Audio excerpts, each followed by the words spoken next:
Namaskar. Hello and welcome to PGurus channel. Don't look at him, look at me. I'm going to be answering the questions here. He's going to be asking the questions here. Hello and welcome to PGurus channel. I'm your host Abhijit Iyer-Mitra and this is Shri Iyer here. I have my guest and he is going to be answering a lot of my questions today. Sometimes I might take it up on me to answer your question. No, we're just messing with you. Abhijit, namaskar and welcome to PGurus channel. Namaskaram. Welcome to one and all to PGurus. Please like, share, click, subscribe and leave comment also. Even if you want to abuse me, no problem, but leave comment for the algorithm. You really want to subscribe because this is our second channel and we are forced to use this channel because our first channel is taking a break. Anyway, so enough said, let us jump in with questions for today. As you can see in the backdrop two perfect heads. One is perfect, the other one is perfecting head. But that is as about how much I can tell you about where we are. Here we go. First question, please. Yeah, go ahead. Why did you decide to have two surnames instead of one? Is having two surnames better than one, as it inherently not patriarchal or matriarchal?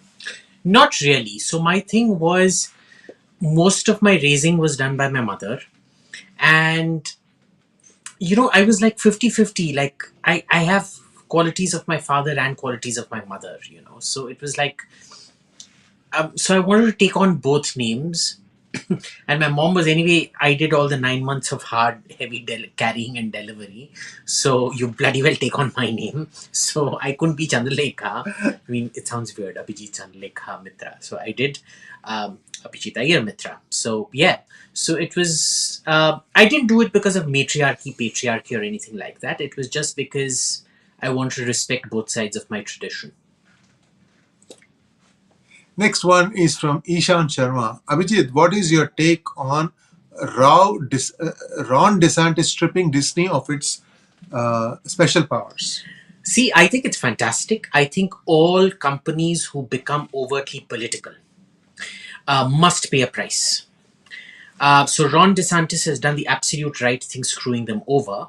What is amazing about all of this is, normally, if you were that woke that you got screwed over politically, your biggest shareholders should be getting upset and telling you to behave yourself. Instead, what has happened is people like BlackRock, who is probably the biggest shareholder in Disney, and the other two bigger shareholders, they've said, do more. So, it's literally these companies screwing over the small shareholders and things like that at the altar of wokeness. This is going to destroy America's business edge ultimately, not right now, but over the next 20, 30 years. They're going to go the Venezuela way. Best of luck to them. Just for the context, what really happened? Disney was having its own currency inside Disneyland. That has been going on for a long time.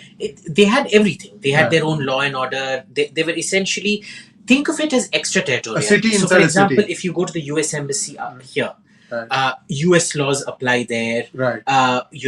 Indian but that's police true can't of really any go in. countries, any conflict. Yeah, but essentially, it had extraterritoriality. Okay. And they had their own police, they had their own laws governing whatever would happen inside and things like that.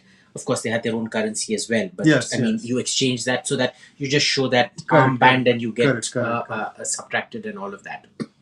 But the problem was they started going woke and opposing Florida legislation. Now, when Florida isn't interfering in you, why the hell are you interfering in Florida? That's not good. Right, so this was the Say Gay Bill. And what was this Can't Say Gay Bill? It was completely misrepresented, like the CAA and the Farmers Bill, which was basically you cannot teach kids about sex. Okay, you have to reach a certain age. Kids over 13 only can be taught about sex, which is, you think that's normal, right? I mean, you don't go up to a 5-year-old kid and start talking about sex. I mean, they're essentially paving the way for pedophilia. Right. So they decide to come out and make this entire political shebang. Their president, vice president, they all came and did all these crazed woman who should be locked up in jail for child molestation. Who? Claims Disney's president.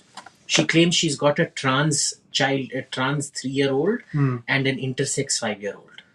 And you're sitting there thinking, Are you? She's the daughter of Disney? Are you sane? No, she's the president of Disney. I see. She notorious video, and she's like, I'm the mother of trans kids. And I'm like, if your kids are that young, they don't No, even I know. can't. I don't think they can hear. Sorry, if your kids are that young, you can't even decide that they're trans. I mean, they need to grow up and take these decisions. Right. I mean, if they've decided that they're a man in a woman's body or a woman in a man's body and need to change, that's fine. That's an adult decision to take. But deciding that when you're this thing that they're just trans, what the hell? Right. That's true. That's true. Next question is from Chai. Why does UK take the line of US all the time when France takes independent positions many times? Right. So remember, there is the Anglophone, it's called the Five Eyes Agreement. And they are so dependent on America for intelligence. Now, what does intelligence do? Intelligence gives you all the inputs on which your decisions are based. So essentially, when the Americans are contributing 95% of all the intel you're getting, you're going to come to the same conclusions that the Americans do.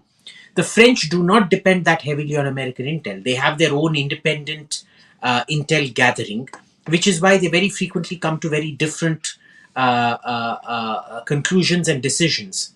Now, after France rejoined NATO under Jacques Chirac, you'll find that the French position has become more and more and more closer to NATO and America. Why? Because it's very attractive when you're getting top quality intelligence at a lower cost than maintaining your own independent intelligence gathering, right? So it's entirely an intel based this thing.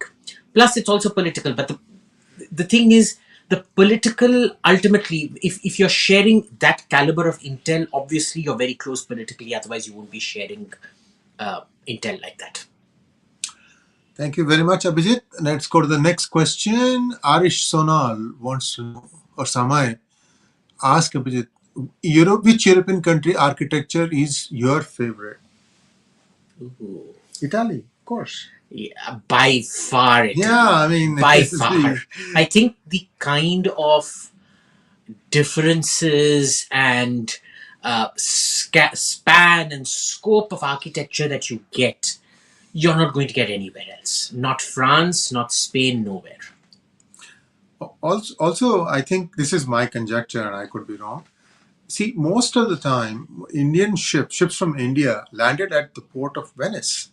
I mean, whatever you got the civilization coming over from India, you have to remember that India is the forefront of sculpturing and everything to do with beautiful. But even before that, like you look at Rome, when all the Indian ships used to land at the port of Ostia, which is the old port now. The new port is called 𝗣𝗂𝘂𝗂𝘂, and the old port is now about 10 kilometers inland because that's the level that the sea has receded. But gone up. Receded because Ostia has gone inland. And the sea has gone out, and 𝗣𝗂𝘂𝘂𝘂 is the new port. But it's even Roman architecture is stunning. I mean, you go see Agrippa's this thing, that what's it called, the Agrippa's Pantheon. You look at the Arapaches, it's small, it's tiny, like a hut, like a little room. But even that, I mean, it's so impressive. And it's very different, You can look at about 6-7 completely distinct styles of architecture there, which in other European countries, you'll see about 2, maximum 3. Here, to look at that range of architecture is just next level. Also, I've seen that most of the sculpturing in Europe is on marble. Yeah. Unlike in India, where it is on granite, hard stone. A lot of stuff is amazing, guys. If you look at the sculpture of a woman, female murti or whatever, the stone actually, if you just feel it, right, it feels softer than that of a male. Somebody told me that even in the stones, there's a male stone and a female stone. And you have to use only the female stone to work on. You have 2 kinds of stone that we use in India, sandstone and granite. In Italy, they would choose the stone that was the easiest to work with, marble. But that doesn't mean they don't produce hard. So, for example, if you go to the Cathedral of Siena, it's stunning. You don't see that complexity and this thing. So, it's the same precision applied to marble on laterite, which is much harder in Siena as well. So, that's the thing. You see, so for example, everybody goes to Agra here and they go Right. gaga over that pietra dura, Yeah, that yeah. embedding gems. Right. You go look in Italy, the kind 500 years before India, they were better than India during the Mughal period. But you see, that is, Mughal is highly overrated. Probably, But so it's also different emphasis, you see, Yeah. because what happens is in India, it's about the overall aesthetic. There, it's about the specifics of the individual. How much are you capturing? How much detail are you capturing? Right, And things. right, So it's right. also different emphasis. So sculpturally, it's not that one is superior or inferior. It's just completely different emphases. Yes, indeed. And I'm also told that the reason you get it so smooth, especially the texture, is because the sculpting is done when the stone is sleeping. No. So they knew that stones are awake and they are asleep. You do it only when the stone is asleep. And if there's any sculptor who has dabbled with this stuff, please correct me if I'm wrong, but I believe that is the reason why, it's just incredible. Hey, listen, these guys had what? Stone picks, small. You can make it even this small or even a millimeter. You won't see that resolution. It's very smooth, right? Very smooth. How did they get it? Well, nobody knows. Yeah, nobody see, knows this is now. why. So here's the thing. In Italy, because they've preserved their traditions, you still know how things were made 2,000 years back or 1,000 years India back. doesn't do that. In India, we don't, because Right, it was right. passed on from word to mouth, Hey, from listen. teacher to apprentice, the Guru Shishya Parampara. It was never written down or Yes. put into a school and things like that. We keep losing. But I mean, that's today, how they have preserved intellectual property, honestly, dude. you exactly. But you go today, do you think anybody can recreate like the Darasuram temple, Right. where you've got the musical stairs? Yes. You try to get anybody to do that, they Right. won't be able They to do won't. it. At Halebidu, you've got that revolving pillar. Yes. Today, I'm telling you, nobody in India can Still make do that it. anymore. Right. But by the way, what he's talking about, Halibidu rotating pillar, is the pillar is actually floating, and with some effort you can move it. It's on an axis on the top.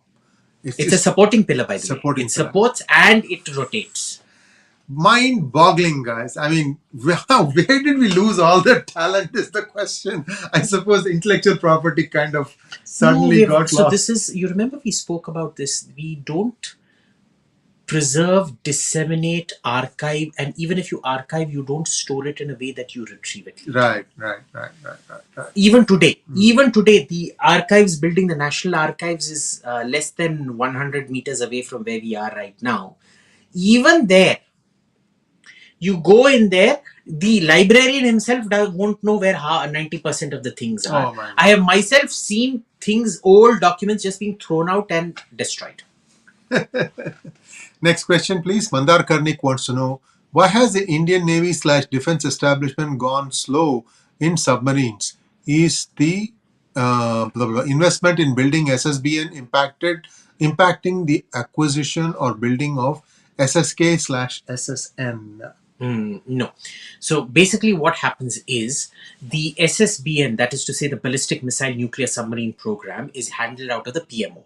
That runs on a completely different parallel track because that is the missiles and the nuclear deterrent come under the PMO direct. So the Navy can at best give like side input, but they don't control the program. The Prime Minister's office controls the program. The rest of the Navy is controlled by the Navy. And this has been the destructive influence. See, you have two concepts. One is sea denial and the second is sea control. Sea denial means what? Shri is coming into my territory. I just have enough to prevent him from coming into my territory. The one step over that is sea control, where I can go beat him up. Okay, which requires aircraft carriers. We have invested so much in aircraft carrier that we've lost our ability to look at other things. We're so focused now on aircraft carriers that even when you look at destroyers, see, ideally, we are not a European country that lives in America's shadow. Okay, we need to be like America or like Japan, or like South Korea, which will produce 20, 30 frigates or destroyers of the same kind. And even there, remember, Japan and all these countries are still under an American shadow, which is why America is the only country that produces, America and Russia would be the only country that will produce 20, 30, 40, 50 destroyers of the same kind. Instead, what do? Three of this kind, three of that kind, three of that kind, three of that kind. This doesn't work, boss. You need a future-proof destroyer where you buy about 20, 30 of them. You need a future-proof submarine where you buy 20, 30 of them. We don't do that. And it's essentially what it is it's corruption masquerading as incompetence. Everybody knows that when you build 20, 30 submarines, you create the ecosystem, the industrial ecosystem to absorb the technology, indigenize that technology, and mitigate it to other platforms, mutate it to other platforms, and mitigate the costs, which is exactly why they will not do it. When they keep saying we will build 3 destroyers of the Delhi class and then 3 destroyers of the Kolkata class, everybody goes, ah! When they say we'll buy 6 of the Scorpion and then 6 more of the Project 75P, or I don't know what the project is right now. Everybody goes, oh, Mera Bharat Mahan, Atmanirbhar Bharat, la-di-da. You should be hauling them in front of an auditor general and throwing them into jail for long, long terms for corruption. Not going in for 24 destroyers, 24, 36, whatever destroyers of one kind. Not going in for 24, 36 submarines of one kind. In spite of a stated program to have 24 operational submarines at any given point of time, you are essentially incentivizing corruption and taking away from indigenization. Guys, can I request all of you to like this program, because we should be having 10 times the crowd that we are having right now. And that is because, of course, this is the alternate channel. It doesn't have the same subscriber count as the original channel. But we can rectify that, or try to rectify that, by liking this program. If you can just please hit the like button. I know you have come here because you like Abhijit and his questions, and my questions and his answers, or your questions and his answers. Well, the Men in Black make a very humble request to you. Please like this program. Next question, please. Abhishek wants to know, sir, once in some other podcast you said that India was liability in the Quad. AUKUS was created on to Have a grouping without India. Do you still agree with it? Nah, I don't think so. Why India is a liability in Quad? Well, India is a liability in Quad for one very simple reason. We refuse to integrate seamlessly with everybody else. So, for example, if you want to make a crack IT team, 3 people using Android and 1 person using iOS, how does it work? You'll be able to do basic stuff, right? Like, I can send you photos on WhatsApp and things like that. But I can't do airdrop of photos and things like that. So there's inherent limitations. This is actually worse. I'm giving you a very simple situation. Military interoperability is much, much, much more complex. It's literally like getting, I don't know. It's like getting an Android on 110 volts running in Mandarin on a North Korean network to connect to an iOS running at 220 volts on a German network operating in Swahili. I kid you not. It's extraordinarily complex. I mean, if you think getting 2 phones to talk is complex, you have no idea of the kind of military, because see, you have to transfer huge amounts of sensor data in seconds. Okay, it's like saying, see, I can see this here. Do you remember once upon a time when we only had phones and things? If I had to come to your house, you would first have to draw me a map and things. Then I would have to compare that map to the Aisher. Do you remember Aisher's Delhi map? Aisher used to have a 200-page Delhi map in which you had to look and compare and drive. If you lost your way or couldn't find it, you had to find a local ISD stall, STD ISD stall, get out there. Today, people don't even know what STD is. Today, STD is sexually transmitted disease. In those days, it used to be subscriber trunk dialing. Long distance. I feel old already. So you had to get out, you had to call and say, Acha, kahan ho? And even there, they'd say, Acha, can you see Rajinder ka dhaba? You have to turn right at Rajinder ka dhaba, then come to Ames, and then at Ames turn left. And see, your left, my right, your left is my right. So I don't even know which angle you're talking from. So these solves all that. And today you look, if I drop a pin in Google Maps, it's the same for everybody. So what you're looking at is basically 80s style finding your way and looking at things as opposed to today. So it is such a huge liability. Now, Australia, Japan, and America can talk seamlessly. Do you remember that scene in Jurassic Park where the three velociraptors... Subtitle, all of them bought their equipment from America. Yeah, they did. No, but you don't have to buy your stuff from America. You can buy it from France, you can buy it from Sweden, it will still all talk to each other. Okay, you can buy it from Italy, you can buy it from Germany, you can buy it from wherever you want. You can't buy it from Russia or China. You can buy it from Israel also and it will talk to each other. The issue here is, now, if you don't want to do that, that is also fine. You can go for a completely independent network system like the Swedish system, which operates on a completely standalone. They were in fact the pioneers. The Swedish system, I would say, is even ahead of the NATO system. The third is the Russian network. Okay, now the problem is you buy from everybody. This is, like I said, getting a Russian thing to talk to an American thing to talk to, and sometimes the confusion is even within the same platform. So first of all, your own platforms are subpar. Then they are not able to talk to the people you need to talk to. Whereas here, if you're fighting, you just know these are all my ships, I can't shoot them down. Here you have to keep telling them, bhai, tu dekh raha hai, ye main hu, mere ko shoot mat karo. It becomes a huge hindrance in modern battle where you carry out voice silent. Everything is digital. It's all network encrypted. So today your networks just can't be broken. Even that we won't do, which is why we're a liability within Quad. And yes, AUKUS was in many ways to bypass us.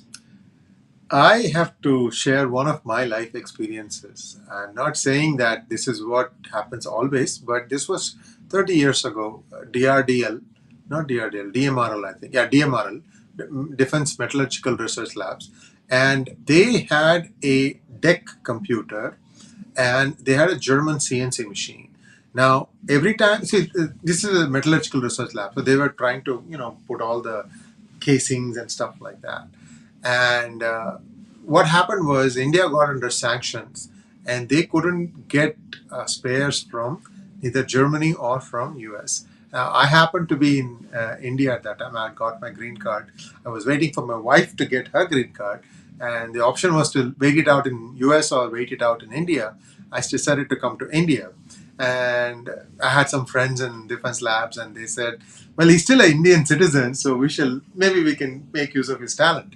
So one lab I go to, these people said, look, we have to connect this and this, the CNC machine and the DEC computer, and the cabling has gone bad and we don't know how to do this. I go through the manuals and all I had to do was to design a serial port cable, 9-pin to 9-pin. This is a very old technology, by the way. Today we have USB, PCI and all that, very, very fast. But the interesting thing was the CNC machine spat out the data in 7-bit code and this guy needed 8-bit code. So this is a sign change. So what I showed them a way to write, I designed the cable, I gave a software that would take that and add the bit and then make this thing go to the CNC machine, and that's how they could basically do the correction. Before they could do it automatically, now they have to do it manually because every set they check, they have to take it out and refeed it and then converge towards what they want. It used to be automatic. See, this is the effect of sanctions. Sanctions can be bad. It slows you down considerably. But what I had gave them a way to keep moving, even though it was a little slower than what they would have wanted. So one little bit for Bharat Mata. I have another story on this. At ORF, about 10 years back, we bought about 30 different government departments worth of data. Now, mind you, these weren't ordinary, normal market surveys will be somewhere between 1,000 to maximum 5,000-6,000 households. And they will charge you tens of crores, if not hundreds of crores, just to do that. We got 30 different government departments data, which was so granular, there were 500,000 households. 5 lakh. Where is 5 lakh? Where is 5,000? The government didn't use it. They had collected all this data, kept it. Now, each one was coded differently. Because, in data, there is that coding this way. Right. None of them were coded the same way. Right. Sometimes the same department would code it differently.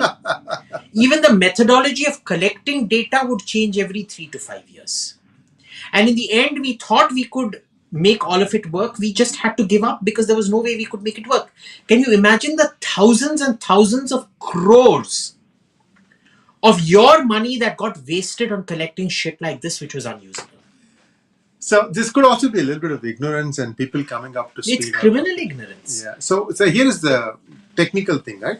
It was called 7-bit was called ASCII, ASCII, and the 8-bit there were 2 or 3 variations, and one of them I remember it's called EBCDIC, EBCDIC. That's how we used to call it, and it's a simple matter of one you have to add the sign or sign bit or something like that. I don't remember exactly how the one goes on to the other one, but it's a painfully manual step that you have to take. Yeah, these things happen and happen all too frequently. Next question, please. Abhijit Mohanty. Will the US government let Elon do whatever he wants with Twitter once he acquires it, or will they introduce new controls for him? Good question. I suspect they will introduce new controls because the EU is already moving towards that step, which is why Obama and Hillary were applauding what the EU is trying to do. The thing is, it will be politically difficult for them to do that. I suspect once Elon takes control, by the time they decide to impose more controls on him, they're going to lose the November elections very, very, very badly. Oh yeah, very, very good possibility. Very distinct possibility. Yeah. So it's almost a surety. Yeah. That they're going to lose both houses. Look, see, there are the optics is terrible as far as Biden is concerned. One thing I have to say again and again, Biden is a good man. Unfortunately, he's not a very healthy man today. You have seen situations. In one, his wife is telling him, wave to the crowd, wave to the crowd. In another situation, you are seeing him walk in and then he's handshaking in the air as he's going. So Biden is an affable, nice guy, but he's corrupt as hell. And the problem is he's not in charge. And neither is Kamala in charge, because Kamala has been removed completely. So there are all these different power elites in different silos within the American system that are there are too many push-pull effects happening with American policy right now. For example, if you remember in the beginning when India didn't want to join the sanctions, they said, that's fine. You do what you can, you don't have to join. But there were other parts of the government that went on pressurizing us. Officially, the government was like, the hijab ban is none of our business. CA and RC is none of our business. But there was another section which was saying, well, it is our business. And then there was that wanker who's the head of the USCIRF or what, the ambassador for international religious freedom. Oh, yeah, Muslim guy. Yeah. Islamic American, Indian American, in fact. Yeah. So he's an ambassador. That's right. Yeah. It all sorts become ambassador. If he can become an ambassador, so can my dog. My dog is probably better educated than him. But you didn't hear that. No, you did hear that. Of course, you heard that. Like any tambram, this thing. I have desires that my kids become doctor. So my dogs and cats, they have to become either doctor or engineer, or I'll kick them out. They're going to become lawyers. Actually, they become lawyers and so their father. Yeah. So I'm beginning to feel that this show is beginning like Car Talk. Remember the Car Talk? They're two brothers, Wozinski brothers. Both were from Harvard, I think. And they used to run this thing live. Questions about car. And beautiful. It was 25, 30 years. One brother died and it's gone away now. But on Saturday morning, 9 to 10, you perfect way to start your weekend, especially when I was driving the kids to practices. Weekends was the practice time, right? Getting game 1 to game 2 and all that. The kids grew up listening to that. It was so funny. The best part is they'll all give advice. Don't drive like my brother. Next question, please. Chaitanya Naidu. Do junkets like Raisina dialogue serve increasing India's interest? Most people think it's an image building exercise. So it's difficult to answer because, see, this comes in the realm of soft power. You don't know how much it influences people. Like, I do know people who have come for this, people like, say, Yalda Hakim or that shrew who now runs the Washington Post. What's her name?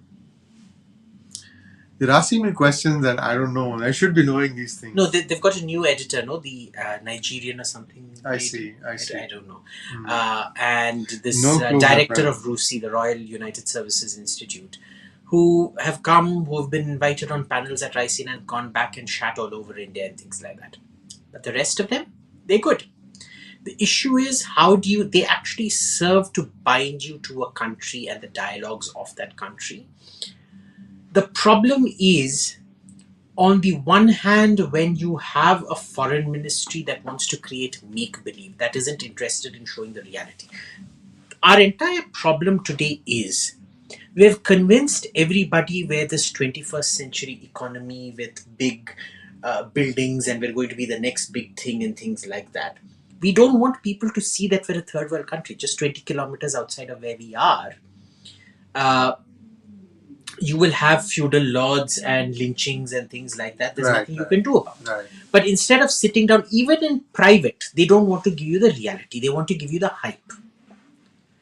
And when the hype and reality end up meeting in the media, they will come and lie to you even more. So, the way Raisina is a great platform, but you have to build on that. And when you have a D-grade foreign service like we do, but they are part of the IAS system. I mean, just ranks are a little bit lower, maybe? No. I mean, the ranks are very much the same. But what I'm saying is the entrance rank. Well, at one point it used to be higher. I mean, that's a question of people choice. Used to be IFS first and then IAS. Okay, got it. But what happens is that, do you remember when Jaishankar was foreign secretary, he used to talk about increasing the size of the bureaucracy. At that time it was 720. Singapore had a bigger foreign service than we did. Oh, wow. He said he was going to increase it to 3,500. It's been, 3 years since he was minister? It has actually shrunk now to 620 or 680, I forget, something like that. So, when you don't have people to do the job, everybody goes gaga. You see, repartee and smart aleck remarks at conferences is not building foreign policy. Foreign policy is very hard work, primary stuff that you do on the ground. That is not happening. So, like I said, when you have a D-grade MEA, a D-grade minister, a D-grade bureaucracy, then you end up with D-grade foreign policy, which can't even capitalize on something like Raisina. Can I differ with you? Please. All right. So my experience has been with the Indian consulate in the United States has been nothing but fantastic. And I'll tell you why also. I recently got my OCI card. This was my 4th attempt. First 3 times I would go and then there would be some technicality and then they would return it. And then unless I was in the US for 6 months or so, I couldn't continue it because at that point we had to submit our passport. And I never knew when I was going to fly out as part of work. So I would stop. I said, I can't do this. So 3 times I just stopped. But then recently they relaxed that requirement. Everything I could submit by photocopies, self-attested. Okay. So, but remember, that is a function of the PMO. Because the entire process of rapid passports and things like that, that simplification of that entire process, outsourcing it to Passport Seva Kendra and things, that's been handled out of the PMO. That's part of the digitization program. Except, you may be right, but this was something that was initiated by one of the consulate generals, and I really tip my hat to him because he saw the pain people are going through. I may have been only 1% of the applicant because not everybody is going to, travel abroad every 3, months or so. But the fact that it became easier, that you could submit all your paperwork in one shot, the form itself was easier. That was done by the PMO. When you got when you got there, OCI, Just 1 month ago. this process has started 7-8 years back. It started the moment this government took over. So it's not something new. It's something they've been working on slowly. They keep identifying the things, but it's handled entirely out of the PMO. The OCI application form was more complicated. They have simplified it now. It actually that's part of the process. 1 hour I can So it was finish like the applying. visas, the online visas and things like that. That was all part of a But process. still, I have to defer because I'm looking at the people who are front facing. I've seen them work. An IFS officer has to sign off on every visa application, everything that requires stamping on your passport. Okay, so they have to personally do it. They are doing 300 applications per day. Okay, it's brutal because they have the current functions. So what does it tell you? They need more hands. No. They need more hands. They need more hands. They refuse to create those hands. You know what? So what does that tell you? India pays very little. I'm telling you, if you look at what the salaries of people working abroad is, and you compare it with those people from other consulates, India is probably paying a lot less. They deserve to be paid more. And our consulates also don't look great. They look shockingly bad. Yeah. Even our ambassadors' houses are so badly maintained. And I remember a consul general once taking out a top foreign journalist who's our friend to lunch at McDonald's. Oh yeah. They deserve a big raise. And this is not going to No. This I disagree with. They do not. You're getting what you pay for. Like Lee Kuan used to say, monkeys deserve peanuts, or you get only monkeys for peanuts. You pay them peanuts, you get monkeys. That's about it. There are few notable exceptions within the foreign service, but they are the exceptions that prove the rule. Anyway, spending too much time per question. Okay, guys, please keep liking. We are seeing a kick up in for what viewers for this program. Next one. M. Rao, what influence does Britain exert on US about policy towards India? Is the Anglo-American establishment decidedly anti-India? Actually, surprisingly, none. Once upon a time, say even up to the early phases of Kissinger, they used to depend on British assessments of India. But by the time Kissinger got into the White House as NSA first, they were no longer depending on the Brits for intelligence, which is why you will see British approaches to the Taliban are very different from American approaches to the Taliban. The British approach to India is very different from the American approach to India. I mean, you don't see it outside, but when you look at the granular nuance of it, they are in fact very different. You see this when you're dealing with the embassies out here. The assessments tend to be very different. So there is a virtually no impact. America would impact Britain very considerably, but Britain's impact on American policy is, at least on India, is non-existent. You should watch Yes Minister and Yes Prime Minister. There's a lot of this back and forth about, American intel versus British intel. Very, very funny. Because all wrong, by the way. All wrong. British intel was always crap. You think so? When it was Second World War, they were running it more or less. No. Second World War was different. But like I said, it's that Kissinger coming to power thing. Okay. By the 70s, Britain was way behind on intel gathering. By the 80s and 90s, though, it is not even comparable anymore. I see. Like Britain's external intelligence is virtually non-existent at the moment. They will pick one or two countries, and even there, you'll actually find today that Australian intelligence is ahead of MI5 or MI6. Oh wow! Yeah. Wow. So, viewers, if you want to know more about British and British politics, there are 2 or 3 series have come out in Netflix and Amazon Churchill. Just search for Churchill and watch all of them. It's really, really good because you see the degradation. He suffered a stroke and he was actually paralyzed, and he did not let anybody know. I mean, he didn't let his number two, Anthony Eden, who was the foreign secretary, tell the Queen that this guy was incapacitated. And Eden was so frustrated because he was running the government without getting the credit for it. And by the time Churchill kicked the bucket and Eden became the prime minister, he had health issues of his own. And of course, Eden destroyed his own career by the Suez Crisis. Yes, but then what could you do? I mean, how could they have done it differently? It was a very bad. But he crossed the line too much with that. He should have known. This was part of Churchill's overestimation of the British Empire and things like that. Yeah. I suspect that's what Russia has done. Russia's Ukraine might be the equivalent of the Franco-Anglo-French Suez movement. An example of a Pyrrhic victory? More, I think it was not even a Pyrrhic victory. It was worse than that.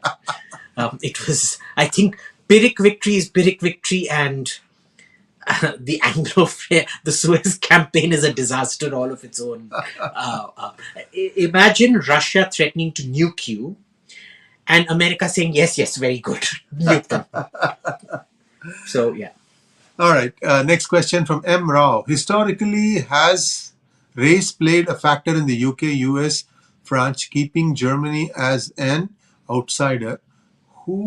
What role does this ancestry play out in the No, it's not in race. This matter? Yeah. It's more to do with the fact that the Anglo-Saxon countries have their own system of government, which is very similar in that they're so culturally, think about it.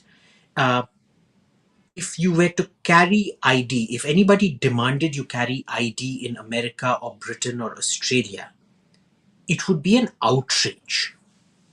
If a policeman in Australia came up to me and said ID, you used to go berserk.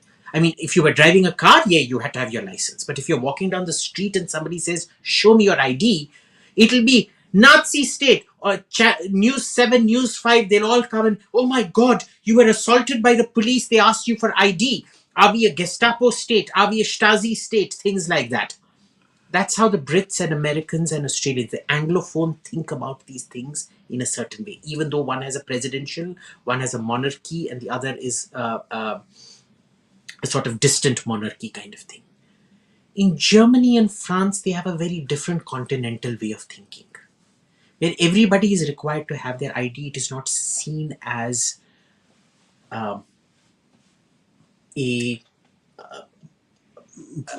police state. It is not seen as a police state issue. Okay, in Italy, for example, breaking rules is almost expected of you. In Germany, the rules are more dear to you than your own parents. Okay, you're taught to follow the rules. So these are huge cultural differences. Now, generally, America trusts the Anglophone that much more precisely because of this arrangement. People think that Israel and America are very close. They are still not as close as the Anglophone are. Australia, Britain, New Zealand, Canada will always be closer to America than even Israel will be, in spite of the disproportionate intelligence that Israel gives America. Number one. The second part of this is the trajectory that Germany itself chose. Germany chose to demilitarize itself because its belief was, I am able to achieve so much more with economics. Why do I need to do tanks with it? I mean, at the height of its thing, before the Greek balance of payments crisis and things like that, essentially Europe was run out of Berlin. Everybody pretended it was Brussels, but everybody knew it was being run out of Berlin. And they're like, we have achieved, honestly, you tell me, the German economy achieved more European unification than all of Hitler's tanks and aircraft put together. True. So when you're achieving that amazingly well without the military, in fact, Germany destroyed its own military. To become the German defense minister was considered a curse because you'd have to keep asking for more money, but you were treated as a Nazi if you asked for more money. And they keep investing in everything other than the military, which is why now they're investing $100 billion a year, and now they're actually thinking about restarting their military. But the defense ministry was like, to give a German the defense ministry was like being a cabinet minister, public toilets and public sanitation. I'm kidding you not. That's exactly the connotation. All right, people, please keep liking our program, and we are doing very well right now. Go ahead. How to reduce corporate political donations in intervention in policy making and make sure that people favorable policy is enacted. What do you mean by people favorable? See, for me, right-wing policy would be extremely people would bite the people in the short term, but would be beneficial for them in the long term. So you have to be very specific, Shashwat, when you ask this question. Give me examples of policy that should be enacted. The problem is, even when you enact pro-people, what should be? The farm laws were pro-people. Look how some people reacted and subject to a street veto. So, it's... Be very precise. It wasn't corporate donations that changed the farm laws. Quite the opposite. It was alleged that it was corporate donations that brought about the farm laws. Next. Go ahead. No, done. Next.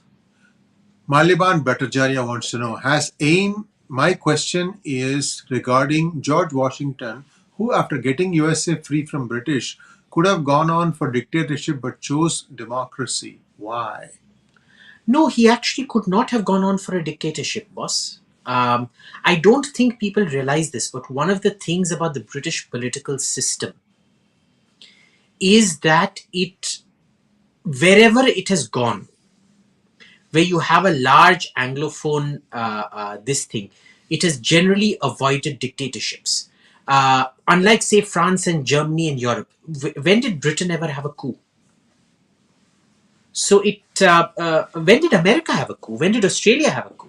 The one instance where Australia did have a kind of coup was the dismissal of the Gough Whitlam government, because he wasn't able to pass a budget.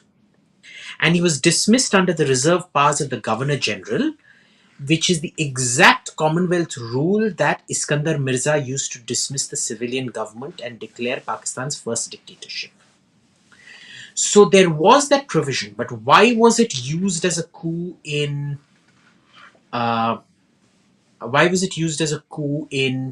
Pakistan, but it couldn't really be used as a coup in any of the other Commonwealth states, including India? Right. So there's that fundamental. I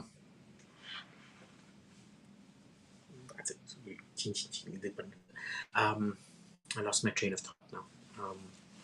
A coup, about coups. Well, basically, you can't. So it's George Washington. If you look at the kind of, the Continental Congress and the number of people that could counterbalance him, even within the Continental Army and things like that, there was no way in hell he could have gone in for a dictatorship. No way. It was impossible. It was physically impossible. You should read Benjamin Franklin's autobiography if you want to know about the state of America at the time of, War of Independence, because he was like 74 or 75 when in 1776. So he talks about various states having their own currencies. A very, very interesting era that he describes in his autobiography. Next question is the third eye Bodhi. How would you recognize? How would you reorganize states currently if you were thinking of linguistic reorganization? 56 was bad. Okay, what you do is you look at geographical and population. So every state, so at the time of independence, we were 320, 360 million. Yeah. So 36 states, 10 million people each. And what was the closest geography? So you could go, say, 50% up or down based on geography. That's how it probably should have been done.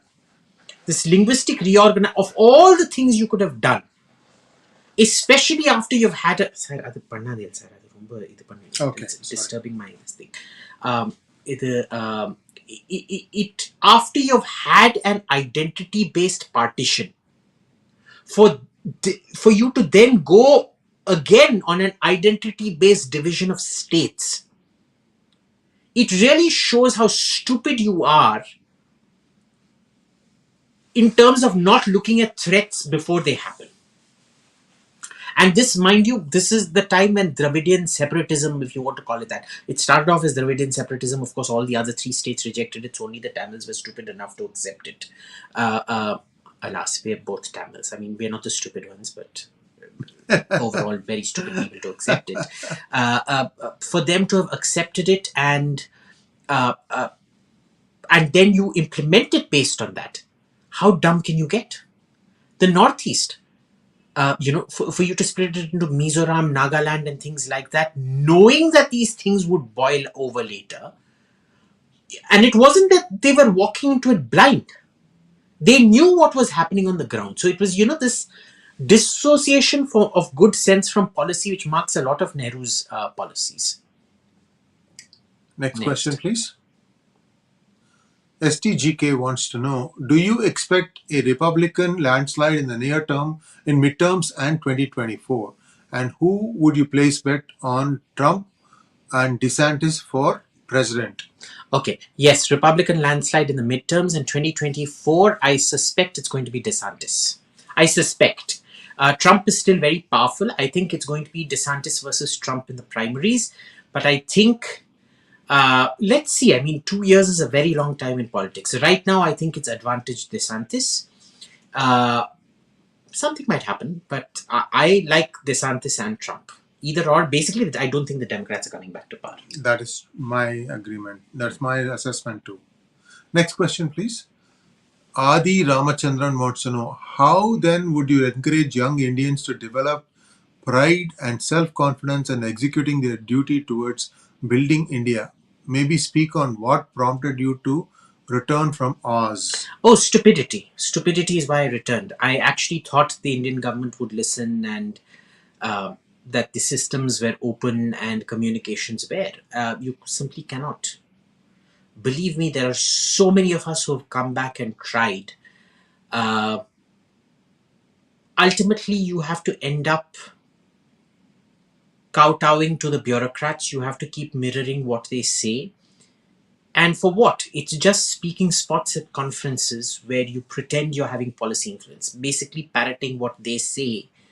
You claim, see, I said it, but they listened to me when in fact they told you what to say and whatever. It's not happening, boss. It's such an inbuilt system. And if anything,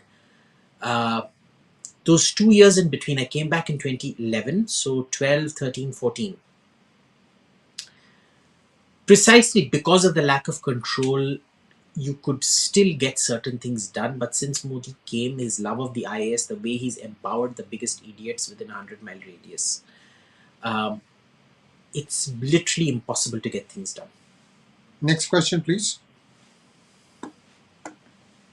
Is it true, Maliban, that UK wanted a weaker US after the independence of the US, hence it supported the Confederate States after Civil War till early 1900s? 1900s में तो Confederate States नहीं था, but no, the Brits had their own ways of doing things. Remember, in the War of 1812, they still controlled Canada. They came down and they burnt the burnt Washington and the White House. Yeah. So they had other means of control, and they had they were always playing divide and rule. So they would switch sides even within the Civil War. They were happy to play one off against the other. Typical British. Oh yeah. Next question, please. Dhiran Vinod is Dhiran Vinod. Vinod, oh, sorry. Is there a rise in communal violence, or is it election time hindrance? There has been a rise. Well, there is a rise in the incidents and the reporting, the magnification of those incidents. There is. What it has to do, we don't really know, but there is definitely a rise. There is definitely a rise because at some point, this government's inability to control the narrative is going to cost us very heavily in law and order. Actually, they are doing a lot of work. It's just not coming out in the right way. That's all I Yeah, can so say. if you're not controlling the narrative, you're Yeah, essentially... I know. Communication has been a weak point in this For government. 8 years. I mean, if you've got the same dolts in power for 8 years who haven't bothered changing anything, shame on you. Shivam Goel, what was the reason that the newly independent country after World War II have adopted the socialist economy model? It wasn't a newly independent country that adopted it. It was Nehru that adopted it. Remember, Sardar Patel fought tooth and nail against it, except in the case of the First Amendment and the right to property. Because if you read Tripurdaman Singh's book, you'll realize that Sardar Patel was just as happy to go along with taking away property rights, because it was the basis of this populist platform of taking away people's property that the Congress governments had won on. And people wanted that property redistribution, which is why Sardar Patel actually comes off looking very bad as an opportunist socialist in that book, 13 Stormy Days, where he essentially supported a very, very socialist move. So, it was basically demagoguery that you'd created so much expectation you had to go. And then, of course, maybe Sardar Patel would have taken on a different path, alternate history. But Nehru at least was completely enamored with his own socialist ideals and things like that. And there was nothing you could do. There were many countries that did not. Remember, South Korea did not. Japan did not. Germany did not. Taiwan did not. Singapore adopted socialism, but they made it work. So, there were lots of counterpoints to Nehru even at that point of time. But, well, this is the problem of ideology. Ideology is basically when you outsource your brains to somebody else. Next, Salman Sayed. There was news about the US helping India with reducing weapons dependency on Russia. If this is true, how long will it take to revamp our weapon systems? Good question, Salman. They have offered. Now, the question is, what do you make of offers? When Victoria Nuland came and said, we'll help you reduce your dependency, the immediate response should have been, thank you, ma'am. Very kind of you. So here's what we want. We have these many planes that are going to go obsolescent in our arsenal. The Mirage 2000 in another 10 years, but the Jaguar, the MiG-29, the MiG-27, the MiG-21, these 5 kinds of planes, and we want a single engine full fleet replacement. So here's what you're going to do. You're going to gift us 300 F-16s, which we will then pay for the modernization. Or we buy 300 F-16s at rock bottom prices and you pay for the modernization to a full 4.75 generation fighter. You should have done it. You didn't want to do it. Why? Because you just don't... You're too scared to take these decisions on the spot. When, Australia cancelled the French submarine contract, right. You should have gone in there and bought 50% of Areva and the French naval nuclear program, which they incidentally want you to buy. You didn't do that. Right. So if you look at the way Russian equipment is turning out to be complete shit in Ukraine, and everybody on this program used to call me an American agent, Lockheed Martin, Dalla, and this and that. I've been called far worse, but yes, okay. Because on Global Insight we were saying when I was telling you Russian equipment is shit, and I've been saying this ever since PGurus, even before PGurus, I've been telling you this Russian equipment is shit. You didn't want to listen. So there are a lot of things you can do, but the problem is if you don't take these opportunities, when America gives you this, you say, fantastic, buddy, but guess what? The cost of it is too much for me. It's going to cost me about $200 to $300 billion for me to do this. So over the next 10 years, I will pay you, I will absorb $150 billion, which means about $10 billion, $15 billion per year over the next 10 years. Right. But you will come up with a price cap, agree to this price over the next 10 years for me to shift from Russian equipment. And in lieu, you have lots of second-hand equipment, which is still better than anything the Russians have. The M1, yes. A2 Abrams tank, the F-16s or even older F-15s, for example, which you will gift to me for free. And they used to do this in NATO. It used to be called the cascading program, where the older models would be cascaded, and they're still better than Russian equipment, by the way. But you don't even want to do that. So, it's literally like somebody coming and telling you, boss, imagine, I am going to give you a green card, send you off to America, pay for your education. And you're like, Arey yaar, let me think about it, yaar. Main kya karoon, yaar? You can't. If you're not willing to take opportunities when they come knocking at the door, you have nobody but yourself to blame. Next. You rolls. You rolls. I don't roll. You may roll, but I don't roll. What should be India's strategy in dealing with China, Europe, US for the next 2 decades? That's too open-ended a question, you rolls. I mean, what should India's strategy be? India's strategy should be India first. Optimally, we should make all of these people fight so that they keep their heads out of this thing, right? Use the US and Europe against China and essentially use that conflict to make India a manufacturing hub. The problem is you refuse to do the regulatory, judicial, land, labor reforms which enable you to become that kind of a manufacturing hub. See, there is no such thing as foreign policy. Basically, domestic policy is projected on an external stage. So if you don't want to do that, then, there's very little you can actually do. Next. Before we go to the next question, I want that Modi who moved from Singur to Sanand in 7 days, the entire Tata plan to manufacture automobiles. What happened to him? Yeah. We are waiting. We're waiting for him. Waiting for the Modi. I'm telling you, aliens have captured Modi. And put a holographic substitution in its I'm place. telling you. Remember the Chai Pe Charcha was the experiment they performed to see if they could sufficiently fool people into thinking that. I'm telling you. That Modi is gone. You rolls again. You just said America doesn't depend on Britain for intelligence. Hey, you just said America doesn't depend on Britain for intelligence on India. Does this mean America have deep-rooted intel? Huge, boss. I don't think you realize the level of American intelligence penetration in India. It's next level.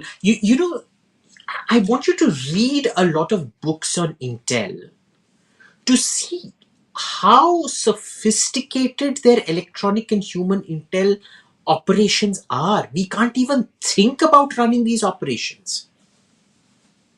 I don't think people realize when you have when your intelligence is run by police officers, where you have no great specialization and training within intel, where you have career intel officers, a career intel, this thing. You're at even in 1940s and 1939, Britain and America were ahead of you in intel than where you are today. It's truly shocking. But their level of penetration is next level. You want to know what's happening in Delhi? Go to Washington. Dhiran Vinod again. Why are Western media so harsh on India? It's almost like they keep peddling negative news only. Yeah, that's mostly because of intersectionality and the left takeover. I think we've spoken of the left takeover. We have talked about this a lot, guys. Yeah. The left ecosystem has put deep roots into every institution that teaches social sciences in the United States. Typically, these are the people called over for comments. These are the people who are giving op-ed pieces. And they've been doing it for a long time. Nobody objected. Now that India has chosen Modi and BJP and chosen with a thumping majority, you will need more terms before of BJP keeping on coming for 2 things. One, for the West to understand what is right about India. And second, for Congress to understand that they need to stop doing what they are doing and be also play. They have to choose whether it is soft Hindutva or whatever else. No, it's not even that. See, the BJP itself is clumsy. Okay, the clowns in the PMO who deal with the international press can't even speak English, leave alone have an exposure to how Western media thinks. Second, carrots and sticks, that Hannah Ellis Peterson woman of The Guardian, who goes around telling everyone, one piece and I can bring the entire government down. They refused to cancel her visa. And it's entirely because some 2-3 Babu's kids have been promised scholarships at Cambridge, Oxford, and things like that. They're Duns kids. And to get them, that visa will not be cancelled. Okay, and this is the kind of soft corruption which the PMO can't pick up on, because it's not corruption in money, it's corruption in kind. It is based on verbal agreements. Okay, so it's different things like this which mean that you can't, first of all, you don't have a carrot and stick policy. You don't know how they think. You can't talk to them in a language that they know. You don't have a A-grade opening batsman like Pramod Mahajan who could go and fend off these questions, even though the sophistication now has increased even more. Your media management since day one has been a complete disaster. So media management in the entire sense, the narrative, the story, the language, everything is degrade. Abhijit, remember that Congress before this government came to power was what, 60 years of rule? So they had their moles everywhere. So maybe Modi wasn't very sure whom to trust and whom not to trust. Well, I mean, that's, current chala gaya. No problem. Yeah. But you can see our silhouettes. It's still us. Don't worry. So what happens is, I agree, Modi should be distrustful. But after 8 years, if you haven't built up that expertise, what does it say about you? That he's still a work in progress? No, I think he doesn't. Ghostly. Come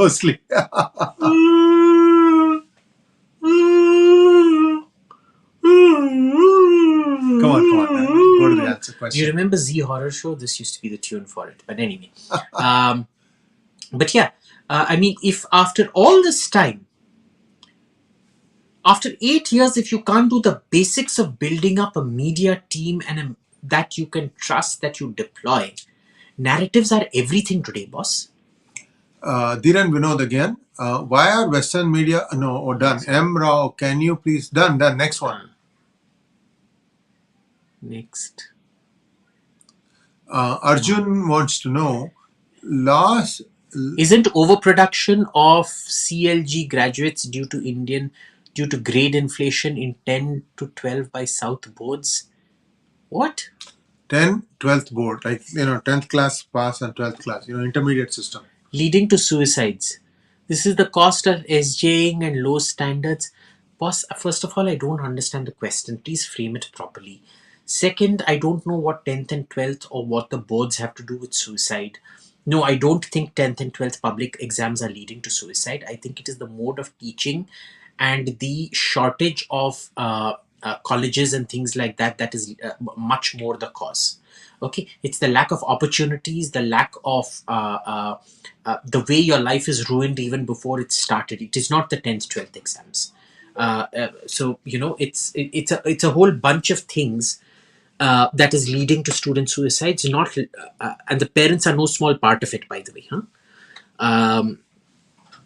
And you go in for some idiotic thing like the new education policy which is really stupid, but everybody's going gaga over because it's got all the right jargon and all the right buzzwords. India's a buzzword society. We don't understand things, but we love buzzwords.